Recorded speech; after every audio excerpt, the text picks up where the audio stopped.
E nós vamos ler do versículo 1 até o versículo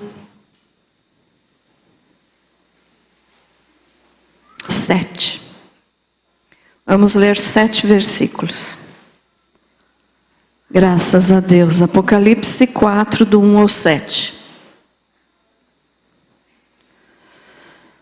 Glória a Deus. Diz assim a palavra do Senhor. A visão do trono de Deus. Depois destas coisas olhei, e eis não somente uma porta aberta no céu, como também a primeira voz que ouvi como de trombeta ao falar comigo, dizendo: sobe para aqui, e te mostrarei o que deve acontecer depois destas coisas. Imediatamente eu me achei em espírito, e eis armado no céu um trono, e no trono alguém sentado. E esse que se acha assentado é semelhante no aspecto à pedra de jaspe e de sardônio. E ao redor do trono há um arco-íris, semelhante no aspecto à esmeralda.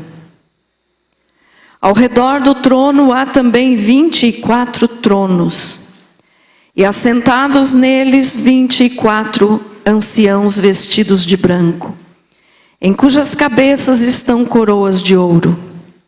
Do trono saem relâmpagos, vozes e trovões. E diante do trono ardem 7 tochas de fogo, que são os 7 Espíritos de Deus. Adiante do trono um como que mar de vidro, semelhante ao cristal. E no meio do trono e à volta do trono, 4 seres viventes, cheios de olhos, por diante e por detrás. Desculpe, irmãos. O primeiro ser vivente é semelhante a leão, o segundo semelhante a novilho, o terceiro tem o rosto como de homem, e o quarto ser vivente é semelhante à águia quando está voando. Fale com Deus agora. Querido Deus, Paizinho amado, graças eu te dou, meu Deus, por esta noite que o Senhor nos trouxe aqui. Muito obrigada, Senhor, pela vida de cada irmão, de cada irmã que está aqui nessa noite. Obrigada, Senhor, pela sua bondade, pela sua misericórdia, porque o Senhor é maravilhoso. Te dou graças, ó Pai, e agora eu peço a direção do teu Santo Espírito sobre esta palavra. Que não seja eu falando, mas o Senhor falando através da minha boca. Que eu desapareça por completo e o Senhor apareça para ser cada dia mais glorificado. Paizinho querido, que cada pessoa que aqui está nessa noite possa sentir temor a Ti. Possa sentir como Tu é glorioso e que nós devemos respeitá-lo, honrá-lo e obedecê-lo. Querido Jesus, que esta palavra seja para a glória do Teu santo nome. Que assim seja, em nome de Jesus Cristo, o Cordeiro de Deus que tira o pecado do mundo. Amém. Glória a Jesus. Pode se assentar.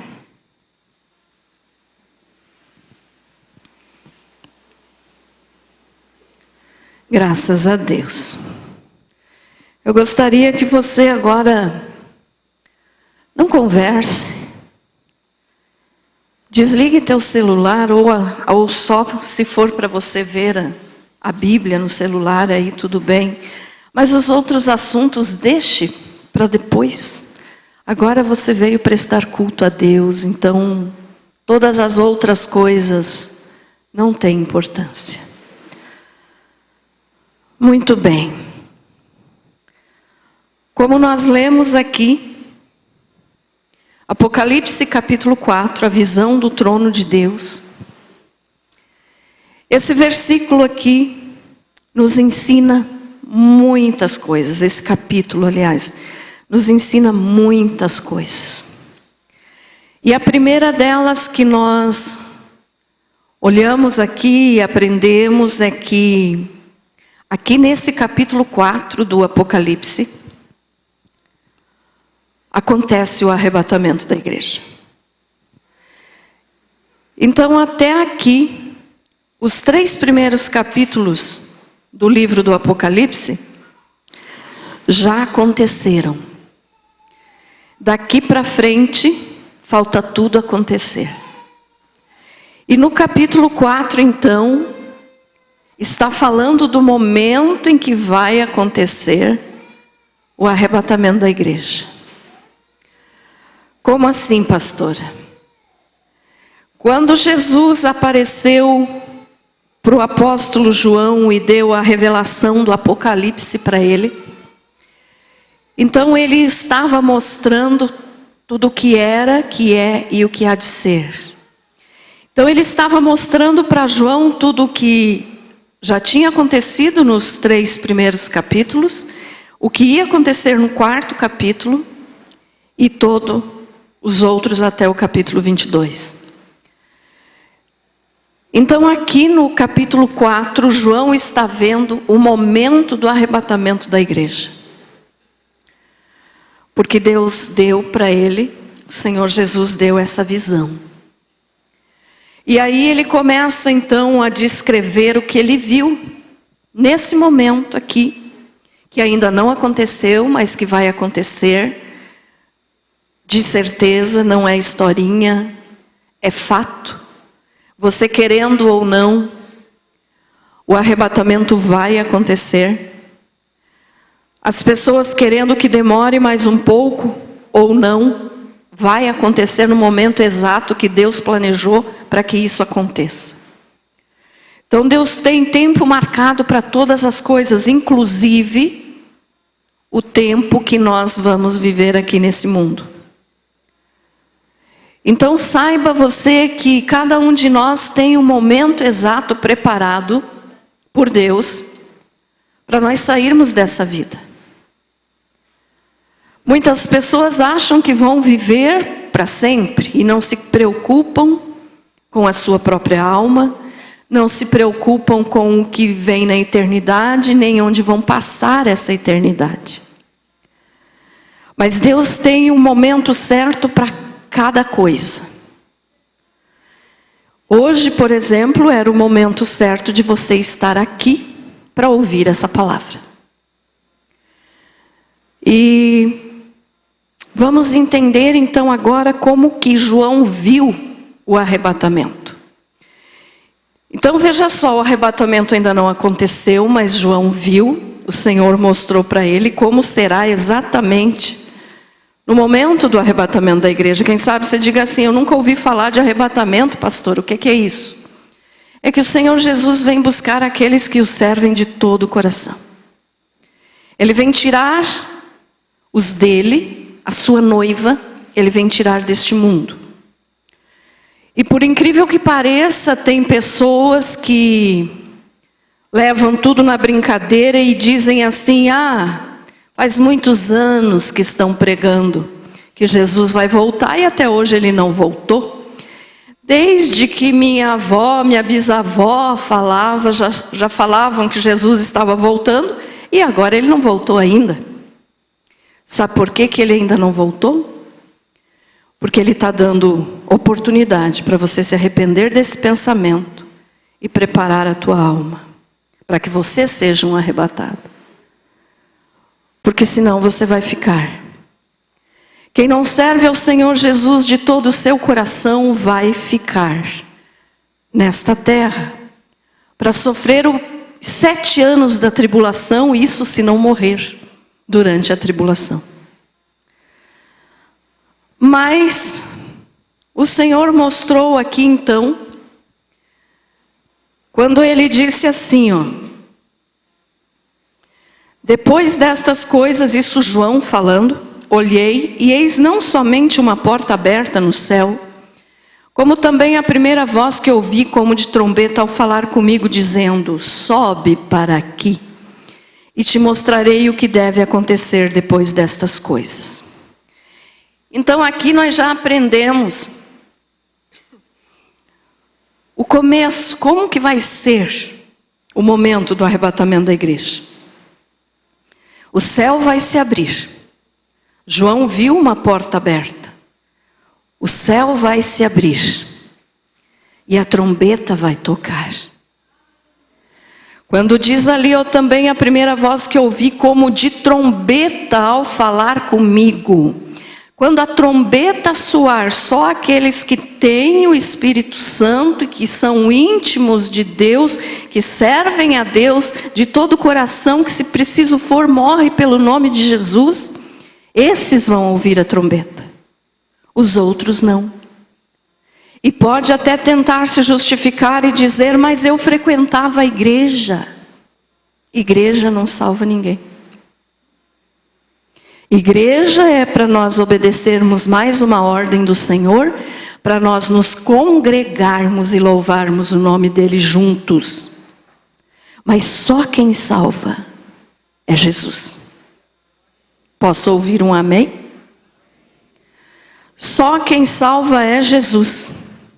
Então só quem vai ouvir o toque da trombeta, e é uma trombeta de verdade, irmãos, aqui não é uma ilustração.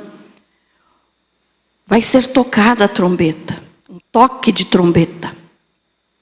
Em Israel tem o toque do shofar, é como se fosse esse toque, uma coisa muito alta que só nós salvos vamos ouvir, os outros não vão ouvir. E junto com essa trombeta, então nós vamos ouvir a mesma coisa aqui, ó, sobe para aqui. João ouviu isso e nós vamos ouvir também. Eu não sei se o Senhor vai dizer o nome de cada um ou não no momento, mas isso ele vai dizer, sobe para cá ou vem para cá. É uma coisa assim que nós vamos ouvir no momento do arrebatamento. Então toca a trombeta e no nosso espírito, dentro de nós, não vai ser uma voz que os outros vão ouvir, é só os salvos que vão ouvir. Então é Deus dizendo, venha para casa, sobe para cá. Se ele vai dizer o nome de cada um, eu não sei, mas imagine agora Jesus dizendo isso para você, sobe para cá e diz teu nome. Então vai ser um momento maravilhoso. E João ouviu isso, sobe para aqui e te mostrarei o que deve acontecer depois destas coisas. Então João ali foi com esse propósito, ele viu o momento do arrebatamento, ele foi arrebatado. Ele viu ele mesmo sendo arrebatado. Porque o arrebatamento vai acontecer e os mortos em Cristo, salvos, vão ressuscitar nesse exato momento e vamos nos unir com eles para nós encontrarmos Jesus nos ares. Então João estava vendo ele mesmo ser arrebatado. Ele estava sendo arrebatado, mas na visão ele enxergou ele mesmo no momento do arrebatamento. E ele enxergou você e eu. Ele enxergou aqueles que vão estar preparados para ser tirados desse mundo. E hoje em dia, então, infelizmente, né, tem pessoas que vêm na igreja apenas para receber bênção material e não se preocupam com esse momento, que é o motivo de nós estarmos aqui. É o motivo de nós estarmos aqui, é nos preparar para esse momento grandioso. É tudo que um cristão verdadeiro deve esperar. Aquele que é só crente, aquele espera bênção financeira, bênção de saúde, bênção de alegria, bênção de carro novo, de mansão nova. Não estou dizendo que essas coisas são pecados e que não são necessárias, mas não deve ser a prioridade da nossa vida. A coisa mais importante é nós nos preocuparmos com a salvação da nossa alma e estarmos preparados para esse momento do arrebatamento. E aí aqueles que querem somente bênçãos financeiras, que vêm na igreja só em busca de bens materiais, esses não vão ouvir a trombeta.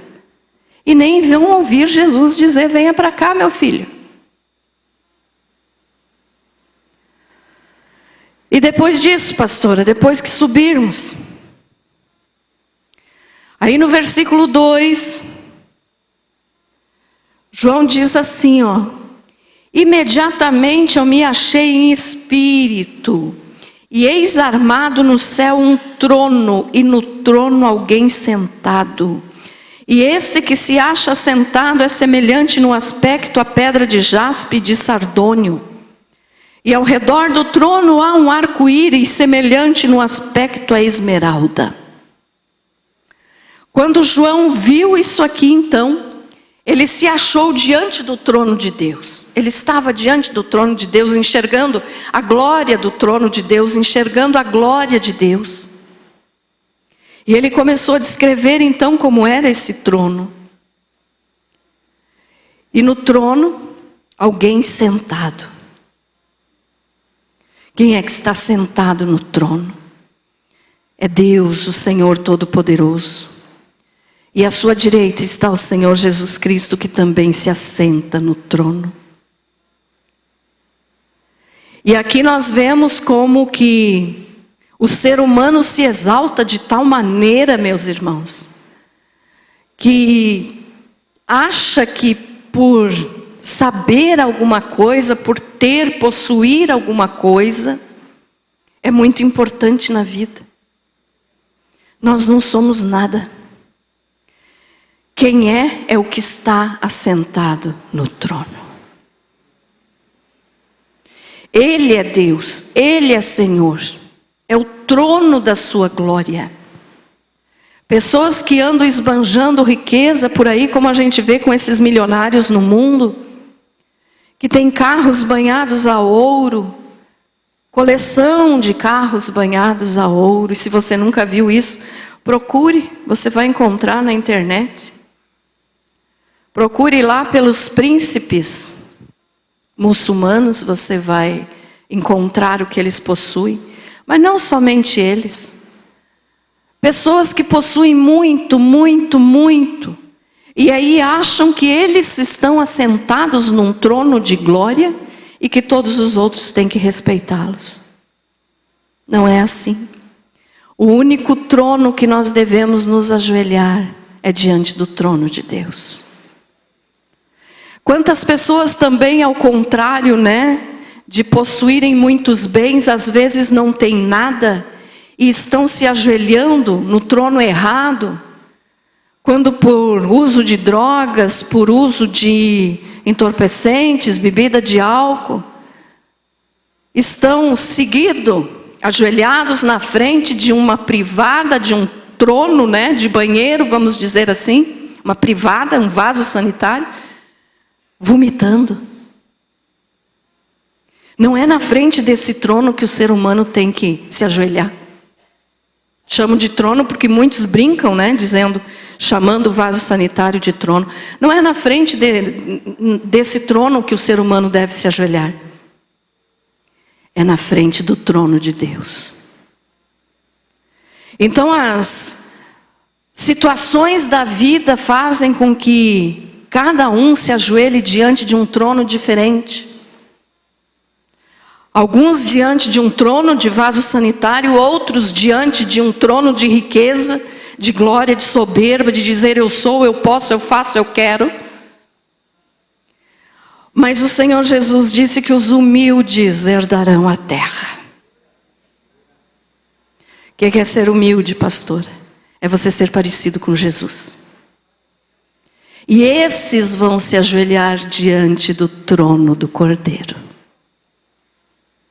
Então o trono do Senhor que João viu aqui, que ele foi arrebatado, ele enxergou o momento do arrebatamento, e ele viu como é que é o trono de Deus, e ele começou a descrevê-lo, e ele disse que é brilhoso, Olha só, diz ali, esse que se acha sentado é semelhante no aspecto à pedra de jaspe, de sardônio, glória, brilho. Não tem outra palavra para explicar. E ao redor do trono há um arco-íris semelhante ao aspecto a esmeralda, no aspecto a esmeralda. Ao redor do trono de Deus tem um arco-íris. Você pode dizer assim, o que isso significa? O que isso tem de bom para mim? Um arco-íris, que nós chamamos de arco-íris, que a cultura chama de arco-íris, esse arco colorido que aparece no céu depois de uma chuva, nós chamamos de arco-íris. Aqui na tradução também foi colocado arco-íris, para que a pessoa possa saber o que está representando. Mas é o arco da velha aliança, é o arco de Deus, é o arco que a pessoa, quando aceita o Senhor Jesus como Salvador, faz uma aliança com Deus. É o símbolo do arco da velha aliança. Quer dizer, Deus prometeu para Noé que não mais destruiria a terra com água, e colocou o arco no céu. Arco da velha aliança, quer dizer, Jesus veio, começou a nova aliança. Mas o arco, vamos chamar de arco-íris para a gente entender, o arco continua no céu, para Deus mostrar que Ele ainda se lembra de nós. E tem um arco em cima do trono de Deus. Sabe por quê? Porque ainda há esperança. Enquanto tiver um arco em cima do trono de Deus, há esperança de salvação para o ser humano. No momento que esse arco for retirado, de cima do trono de Deus não tem mais salvação para ninguém. Não tem mais promessa para ninguém. Então esse arco que nós chamamos de arco-íris, é o arco de um acordo com Deus, que Deus fez com o ser humano. Mas as pessoas não se atentam a isso e acham assim que, isso aí não é nada, é só um jeito que vai estar lá no céu, é um exemplo. Não. É o momento que Deus está dizendo, ainda há esperança. Esperança de quê? De você ser salvo. Esperança de salvação para a raça humana. E hoje, nesse exato momento, lá no trono do Senhor, no terceiro céu, onde fica o trono da glória de Deus, porque nós temos 3 céus, o terceiro céu é o trono de Deus, o segundo céu é o trono dos astros, sol, lua, estrelas, e o primeiro céu é esse céu que nós enxergamos, onde estão os pássaros, as nuvens, onde os aviões voam. Então tem 3 céus, e no terceiro céu fica o trono de Deus. E nesse exato momento lá no trono de Deus tem um arco colorido em cima do trono de Deus, dizendo para você e para mim, ainda há esperança de salvação. Ainda é tempo de conversão. Ainda é tempo de deixar os vícios, ainda é tempo de deixar as drogas, ainda é tempo de largar do adultério, ainda é tempo de arrumar a vida, ainda é tempo de aceitar Jesus como o único e suficiente Salvador e Senhor. Depois que esse arco for tirado, não existe mais salvação. Mas esse arco vai ser tirado, pastora? Vai ser tirado. Eu já vou dizer o momento que o arco vai ser tirado. E ao redor do trono, versículo 4, há também 24 tronos, e assentados neles 24 anciãos vestidos de branco, em cujas cabeças estão coroas de ouro. Esses 24 anciãos aqui que estão assentados em tronos ao lado do trono de Deus, são os 12 filhos de Jacó, de onde surgiu a nação de Israel, e também os 12 apóstolos. Então aqui João nos dá vamos dizer assim, que um vislumbre, um rápido imaginar de como que é o céu e de como que nós vamos ver o Senhor um dia. Do trono saem relâmpagos. Desculpe, não terminei o versículo dos anciãos. Vestidos de branco, em cujas cabeças estão coroas de ouro. E esses 24 anciãos, eles pegam a sua coroa de ouro, se ajoelham e depositam aos pés de Jesus, dizendo: toda honra, toda glória não é nossa, é tua, Jesus. Mas quantas pessoas hoje que frequentam igrejas ou que estão achando que são cristãos, porque muitos se enganam, e como eu falei antes, só crente, só crente. Crente não vai ser salvo, irmão. Pastora, que é isso? Então nós não somos salvos?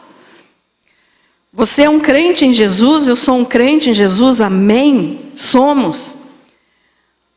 Mas crente o diabo também é, os demônios também são crentes. E já estão condenados. Então você não pode ser só um crente, porque crente, se eu crer nessa garrafa d'água, eu sou crente na garrafa d'água. Então o que nós temos que ser é cristãos. Cristãos verdadeiros. O que é ser cristão? É ser imitador de Jesus.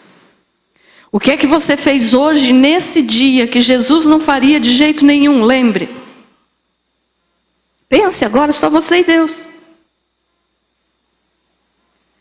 E aí então, como eu estava falando, muitos que se acham crentes, porque nem cristão não são, mas se acham crentes, então, ao invés de querer dar glória a Jesus, como esses 24 anciãos que estão diante do trono do Senhor, que tiram as suas coroas. As coroas foram dadas por Jesus para esses 24 anciãos, mas eles tiram a coroa e depositam aos pés do Senhor, dizendo: a honra é só tua, Jesus, nós não merecemos.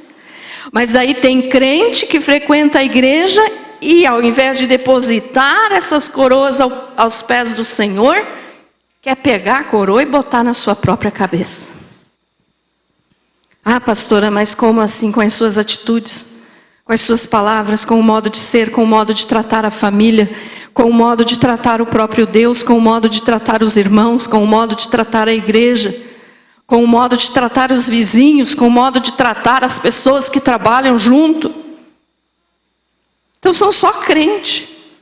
Crente é muito fácil ser. Eu creio que aqui na frente da igreja tem uma rua, então eu sou crente. Eu creio, eu sei que está ali. Mas isso é cristão. Tirar a própria glória que quer ter, né? E entregar aos pés do Senhor. Quantos fazem isso? Não, mas eu sou de Jesus, mas eu também não sou um banana. Tem gente que fala assim: eu tenho que saber as coisas, as pessoas têm que me respeitarem. Para você adquirir respeito, primeiro você tem que respeitar a Deus e ao teu próximo. Ninguém vai respeitar alguém que não respeita os outros. Mas são crentes, estão achando que vão ser arrebatados. E muitos vão ficar surpresos quando sair a notícia: milhões de pessoas desapareceram. E daí vai dizer: mas eu era crente, eu frequentava a igreja, eu ia lá toda quinta-feira da libertação, mas nunca veio num culto de oração. E daí?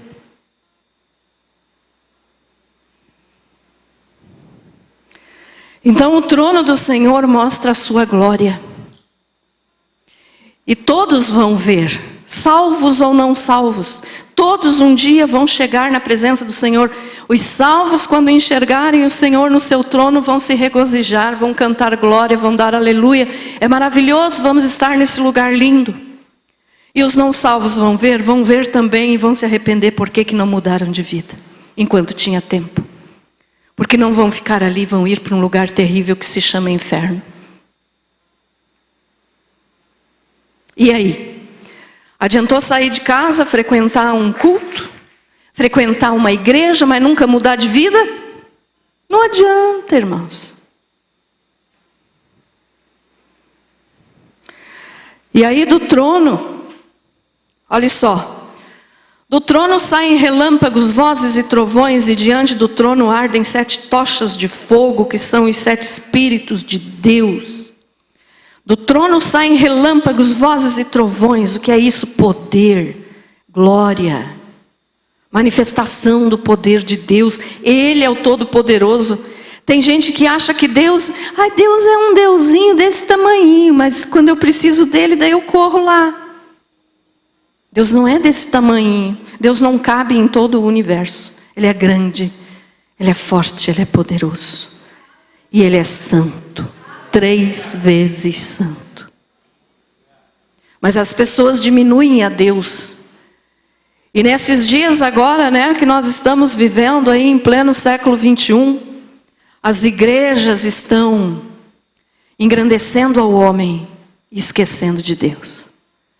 Muitos pregadores coach que fazem mensagens para engrandecer o homem. Não são mensagens cristocêntricas, porque a mensagem tem que engrandecer a Cristo, então é cristocêntrica. Mas não, fazem mensagens para engrandecer os homens. Você pode, você faz, você consegue, vai e lute que você tem força. Você não tem força, eu não tenho força, coisa nenhuma. A força que está em nós vem de Deus. Se Ele não quiser nos dar força, nós paramos de respirar agora mesmo. Mas muitos se acham o máximo. Acham que são os donos do mundo.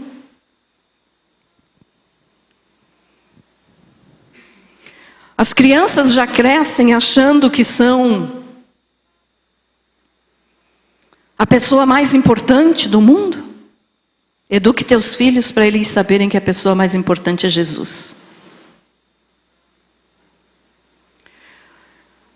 E você pai, você mãe, corrija os teus filhos enquanto são pequeninhos, para que mais tarde a polícia não faça isso. Porque tem mãe que, se for olhar e dizer não para o seu filho, faz uma guerra. Tem pai que, se chamar a atenção do filho, chama a polícia.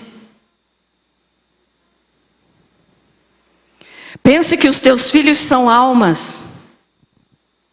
E que eles um dia também vão prestar contas diante desse trono poderoso aqui que Deus habita.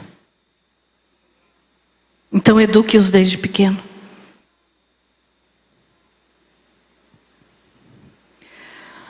Vozes, relâmpagos, trovões. Deus é o Todo-Poderoso. E aqui, quando fala dos 7 Espíritos de Deus, está falando das suas manifestações. O Espírito Santo é um só, mas se manifesta de várias formas. E fala lá em Isaías capítulo 11, se depois você quiser conferir, confira lá, os 7 Espíritos de Deus. Então tem pessoas que acham que quando pastores ou quando a pastora aqui prega sobre arrebatamento, ai que mensagem chata. Repete tanto, repito e vou repetir até enquanto eu tiver um último suspiro. O apóstolo Paulo disse que ele repetia as mensagens, eu também repito. Porque se a gente repetindo, as pessoas ainda não querem levar a sério, imagine se pregar uma vez na vida e tchau, nunca mais. Então eu não estou aqui pregando para te agradar. Nem para agradar a mim mesma. Mensagem que agrada o ego das pessoas é dizer, são as pregações coach. Continue assim, Deus é tão bom, o inferno não existe. Faça o que você gosta, você pode, você é o dono da tua vida. depois morre e vai queimar eternamente no inferno. E daí? E aqueles que vêm na igreja só para receber cura, são curados? São, porque Deus é bom. Mas daí vão curados para o inferno. Adiantou receber a cura? Não. Aqueles que vêm só para receber riqueza, porque dizem, fulano virou crente, daí usam a palavra crente. Fulano virou crente, ficou rico. Não é que o fulano que virou crente ficou rico, é que ele começou a servir a Deus, então Deus prospera, Deus abençoa. Mas aqueles que vêm só para querer ficar rico, podem até ficar, se trabalhar. Mas daí fica rico. E vai rico para o inferno, que nem Jesus falou lá em Lucas capítulo 16, do versículo 19 em diante.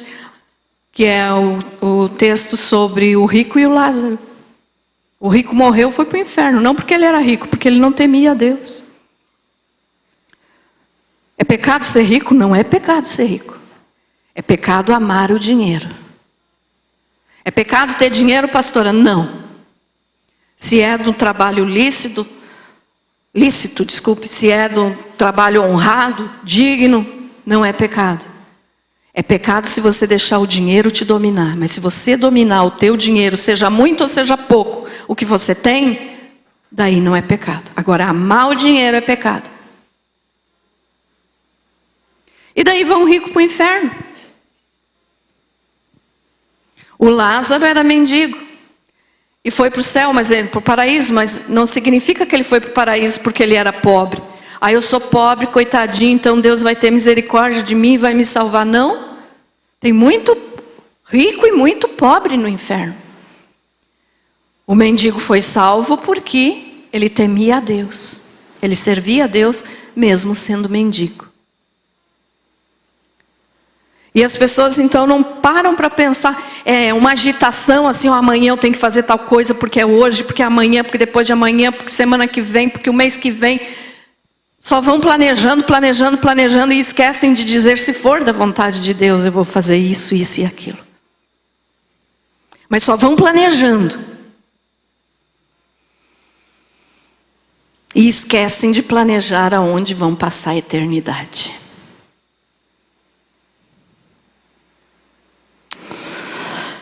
Aí o versículo 6 diz, há diante do trono um como que mar de vidro semelhante ao cristal.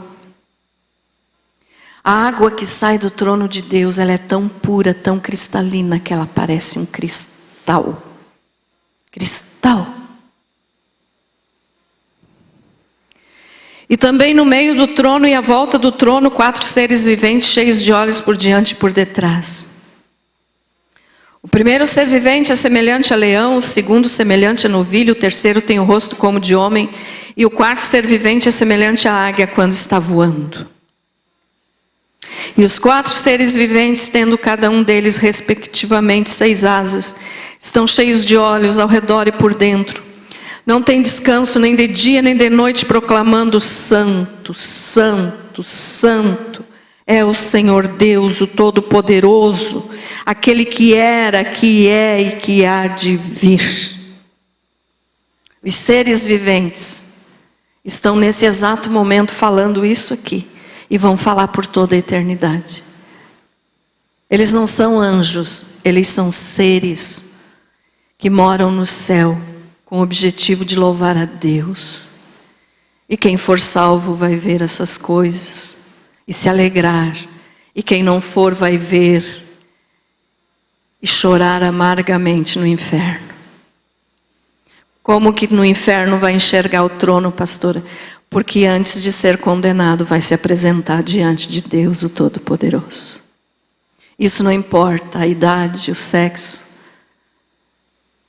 a condição financeira. Todos um dia vamos estar na presença do Pai. Aí então, João continua, você pode ler na tua casa depois, até o versículo 11. Mas o que eu quero te falar agora é o momento em que não vai mais ter o arco-íris em cima do trono, ou seja, o momento em que o homem eu digo homem, raça humana, homem e mulher, não podem mais ter esperança de salvação. Vamos ler agora Apocalipse, capítulo 20, versículo 11 em diante. Diz o juízo de Deus.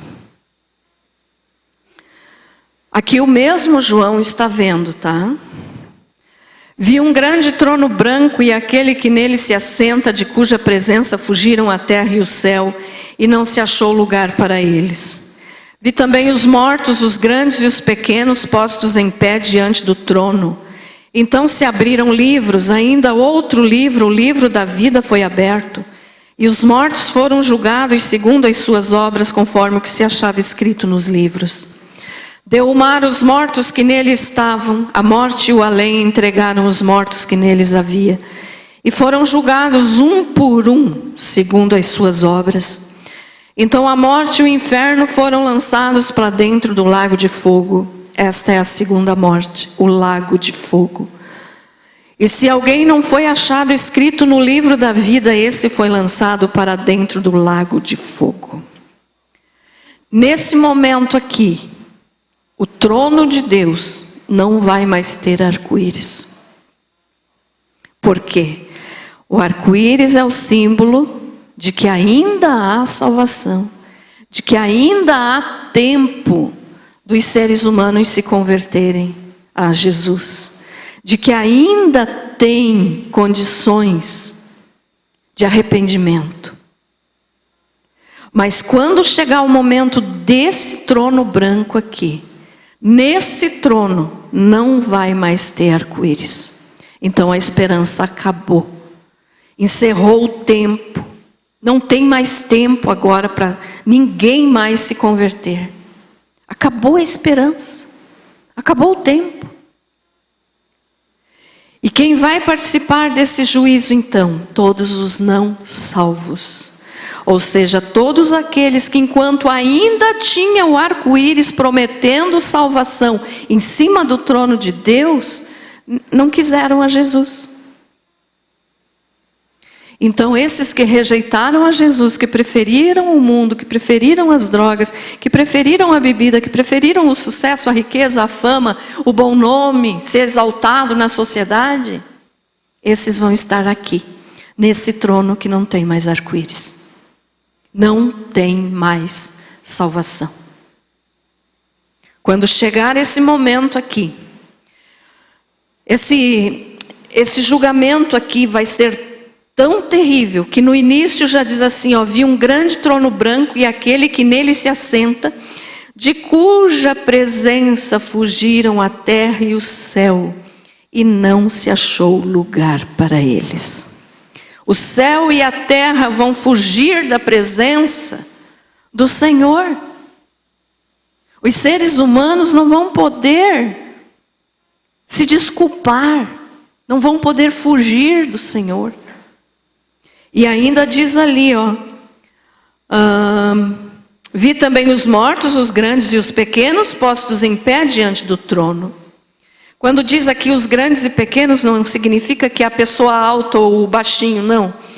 São aqueles que se achavam grandes na vida, que eram poderosos, que eram isso, que era aquilo, que fazia o que queria. E os pequenos, quer dizer, até mesmo os mais humildes, os mais pobres financeiramente, e que rejeitaram a Jesus, também vão estar aqui. A única forma de salvação para a alma do ser humano é Jesus Cristo. Aceitar Jesus. Ah, pastora, mas aceitar Jesus? O que é aceitar Jesus? É mudar de vida.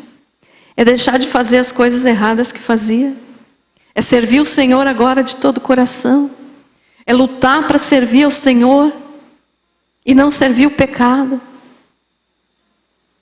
É saber perdoar, é saber esquecer. Pessoa que não perdoa, não recebe o perdão de Deus. E tem aqueles que dizem, Perdoo não, esse tipo de coisa eu não perdoo. Então não perdoe. Vá para o inferno carregando a tua falta de perdão, porque você não vai receber perdão de Deus. Não sabe o que fizeram para mim. Não importa o que fizeram, se você não perdoar, você não vai ser salvo. E daí vai estar nesse juízo aqui, que não vai ter lugar para esse juízo.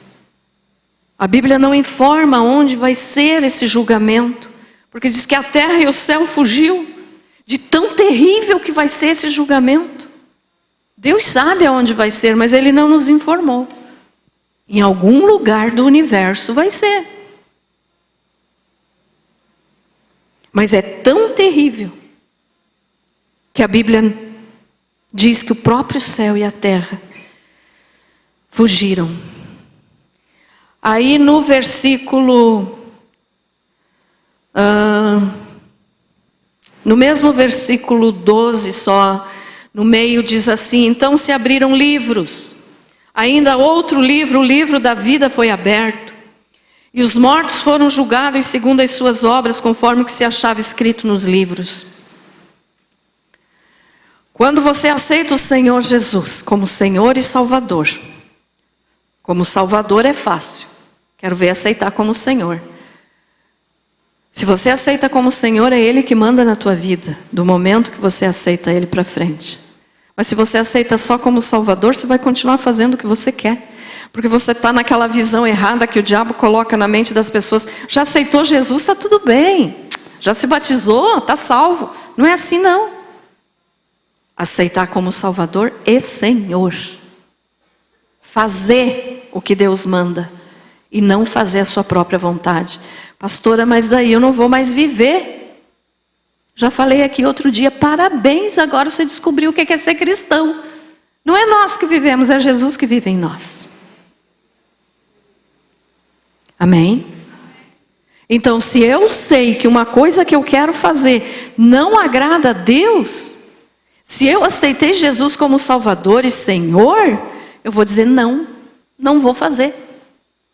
Mas se eu aceitei só como Salvador, eu vou fazer, porque Deus é tão bom, Ele vai me perdoar. Deus perdoa, mas Ele também vai julgar e condenar. E esses livros aqui, então, no momento que a pessoa aceita Jesus, o nome dela é escrito no livro da vida. E esses livros vão ser abertos diante desse trono poderoso de Deus. E se o nome da pessoa não estiver nesse livro, ela já está condenada ao lago de fogo. Que é 1000 vezes pior que o próprio inferno, porque o inferno vai ser jogado dentro do lago de fogo. E daí? Adiantou ser tão famoso no mundo? Adiantou fazer tanta coisa no mundo e depois acabar a eternidade inteirinha separado de Deus? E quando a gente fala separado de Deus, as pessoas acham assim que, eu vou dar um jeitinho, lá no inferno eu me viro. Coitado de quem pensa assim. No inferno não tem alegria. Não tem um momento de paz. É só dor, sofrimento e ranger de dentes. Como Jesus falou, não sou eu que estou falando, foi Jesus que falou. E se o teu nome não está escrito no livro da vida, você não vai nem ser arrebatado e muito menos ser um morador do céu. E o outro detalhe aqui que eu quero ler é o versículo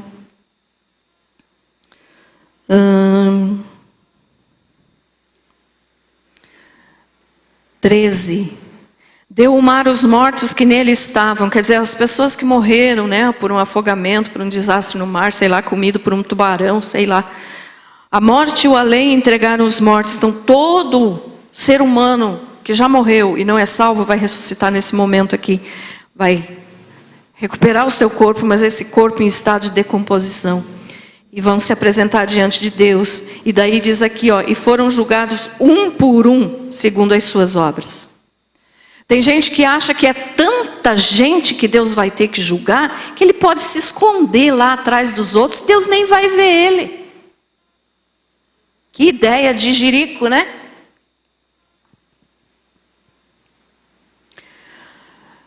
um por um, vai se apresentar diante daquele que está sentado no trono de glória, que é a glória própria, que é o amor verdadeiro, que quer salvar, que ainda tem hoje o arco-íris em cima do trono de Deus, o arco da velha aliança. E o arco, ou seja, o concerto, a aliança que Jesus fez conosco no dia que Ele instituiu a ceia junto com os discípulos. Então hoje é a salvação. Hoje é a salvação. Conserte a tua vida. Nós vamos participar da ceia do Senhor. Como é que está teu coração? Você vem na ceia só para não perder, porque já acostumou? Ou você vem porque você diz, eu vou lá para cultuar a Deus, e daí eu vou tomar a ceia para glorificar o nome de Jesus, porque a ceia é para lembrarmos do que Ele fez na cruz por nós. Não pense que você tomando a ceia você está salvo. Não pense que você se batizando você está salvo. São ordenanças que nós obedecemos porque Jesus mandou, mas não para ser salvo, para obedecê-lo. Porque para ser salvo, é só aceitando como Senhor e Salvador. Lá em Êxodo, deixa eu lembrar o versículo aqui. Êxodo capítulo 3, versículo 14. Diz assim, ó. Quando Deus se manifestou para Moisés e mandou ele ir no Egito salvar o povo da escravidão, aí Moisés perguntou, para Deus, como que ele iria dizer? Que nome eu falo quando o povo de Israel me perguntar quem me enviou? E Deus disse assim, eu sou o que sou. É Êxodo 3:14. 14. Respondeu Deus a Moisés, eu sou o que sou. Disse mais, assim dirás aos filhos de Israel, eu sou, me enviou a vós. Esse eu sou, o Todo-Poderoso, o Deus Supremo, aquele que merece honra, glória, reverência, louvor sincero. Esse eu sou, é diante dele que cada ser humano que já nasceu desde Adão até o último que nascer, vai se apresentar para prestar contas da sua alma. E olha o que ele diz, eu sou. Só Deus pode dizer isso, eu sou. Não, pastora, pera lá, se me perguntam assim, quem é você? Eu vou dizer, eu sou fulano de tal. Você responde por uma questão de costume da gente falar, do jeito, da nossa cultura. Mas se nós formos olhar no sentido espiritual, nós teríamos que responder assim, eu estou sendo fulano de tal. Então, eu estou sendo Donizete, a pastora, que estou falando com vocês. Eu estou sendo. Você está sendo essa pessoa que você é. Mas o grande eu sou é só Deus. É só Ele que pode dizer eu sou. Sabe por quê? Porque Ele não muda. Nunca Ele vai mudar. E nós mudamos a todo instante. Então nós não podemos dizer eu sou. Não. Eu estou sendo. Até que momento que eu vou ser isso que eu estou sendo agora, eu não sei. Ficou entendido isso, meus amados? Mas Deus pode dizer eu sou. Porque Ele não muda. E esse grande eu sou, Ele quer salvar a tua alma, Ele quer salvar a minha alma. Mas nós temos que fazer a nossa parte. Hoje nós vamos participar da ceia do Senhor. Temos feito a nossa parte? Temos amado a Deus e amado o nosso próximo? Ou você acha que tem pessoas que são melhores que as outras? Não, eu gosto de fulano, mas do Beltrano eu não gosto. Então Deus pode dizer assim para você também, eu gosto daquele meu filho, de você eu não gosto. Como que está a tua vida diante do Senhor? Se você morresse nesse exato momento, ou se a trombeta tocar nesse exato momento, você sobe ou você fica? Se você morrer, para onde vai a tua alma? Para o paraíso ou para o inferno? É isso que nós temos que nos preocupar. Todo mundo se preocupa com o dia de amanhã, o que vai comer, o que vai pagar, o que vai fazer na vida. Mas a primeira coisa que você tem que se preocupar e que eu tenho que me preocupar é: para onde vai a minha alma? Amém?